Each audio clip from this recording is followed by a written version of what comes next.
বাইশে জানুয়ারি রামলালা নিজের বাড়িতে ফিরে এসেছেন, তার প্রাণ প্রতিষ্ঠা করা হয়েছে।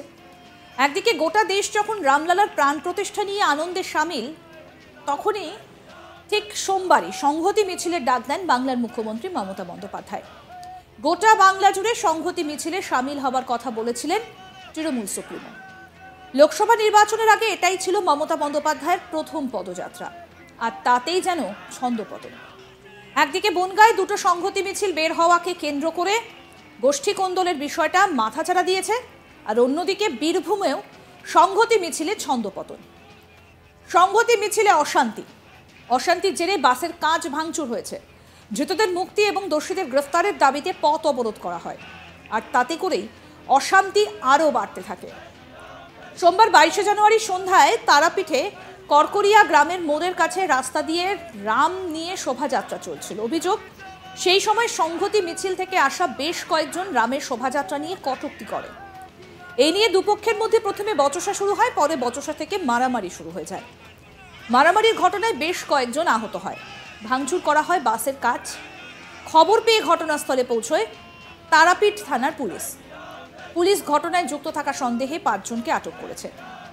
রামের শোভাযাত্রায় উদ্যোক্তাদের দাবি, বেছে বেছে পুলিশ 5 জনকে গ্রেফতার করেছে, তাদেরকে মুক্তি দিতে হবে এবং শোভাযাত্রার ওপর হামলাকারীদের গ্রেফতার করতে হবে।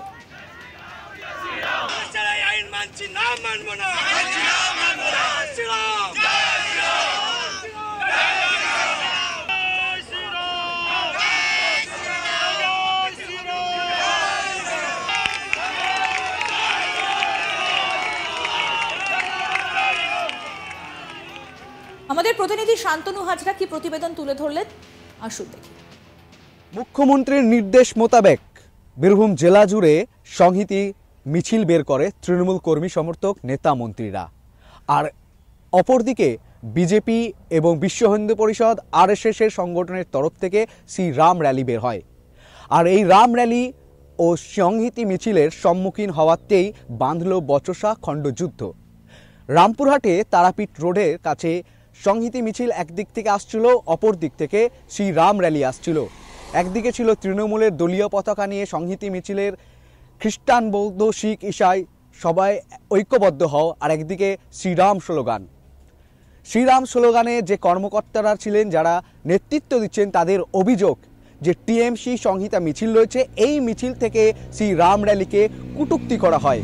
আর এই কটূক্তির প্রতিবাদ করতে গেলে TMC সংহতি মিছিলের সঙ্গে রাম র্যালির খণ্ডযুদ্ধ বাধে। প্রথমে শুরু হয় বচসার পর একেবারে শুরু হয়ে যায় খণ্ডযুদ্ধ। আর এই খণ্ডযুদ্ধের জন্য দুই তরফেই কিন্তু আহত হয়, আহতের সংখ্যা 5 থেকে 6 জন। এর মধ্যে এই খণ্ডযুদ্ধের মাঝে রাস্তার মাঝে যে সকল যানবাহন দাঁড়িয়ে থাকা হয়, সেই গাড়িতে ঢিল, ইটপাটকেল, পাথর দিয়ে বাড়িও চালায়, এমনটাই কিন্তু দাবি তুলছে TMC সংহিত মিছিল। অপরদিকে বিজেপি এবং বিশ্ব হিন্দু পরিষদ RSS এর শ্রীরাম র্যালির তরফ থেকেও এই ঘটনায় 5 জনকে আটক করেছে।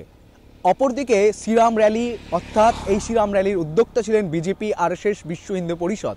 তাদের দাবি যে 5 জনকে আটক বা গ্রেপ্তার করেছিল পুলিশ, তারা সকলেই বিজেপির কর্মী সমর্থক। তৃণমূলের সংহতি মিছিলে যারা হেঁটেছে তাদেরকে আটক করেনি। এই জন্যই আবার শ্রীরাম র্যালির গেরুয়া ধ্বজ নিয়ে তারাপীঠ রোডের ওপর লাগাতার বিক্ষোভ ও পথ অবরোধ কর্মসূচি পালন করতে থাকে। শ্রীরাম র্যালি ভার্সেস TMC সংহিত মিছিলকে কেন্দ্র করে রামপুরহাটের তারাপীঠ রোডে একেবারে খণ্ডযুদ্ধে তৈরি হয়। অপরদিকে রাজনৈতিক মহলের পারদও তুঙ্গে ওঠে। 22শে জানুয়ারি রামলালা নিজের বাড়িতে ফিরে এসেছেন, তার প্রাণ প্রতিষ্ঠা করা হয়েছে। একদিকে গোটা দেশ যখন রামলালার প্রাণ প্রতিষ্ঠা নিয়ে আনন্দে সামিল, ঠিক তখন সোমবারই সংহতি মিছিলের ডাক দেন বাংলার মুখ্যমন্ত্রী মমতা বন্দ্যোপাধ্যায়।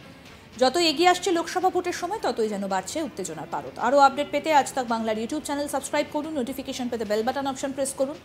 এই ভিডিও সম্পর্কে আপনাদের মতামত জানান, কমেন্ট করুন, শেয়ার করুন, হোয়াটসঅ্যাপে ফলো করুন আজ তাক বাংলা।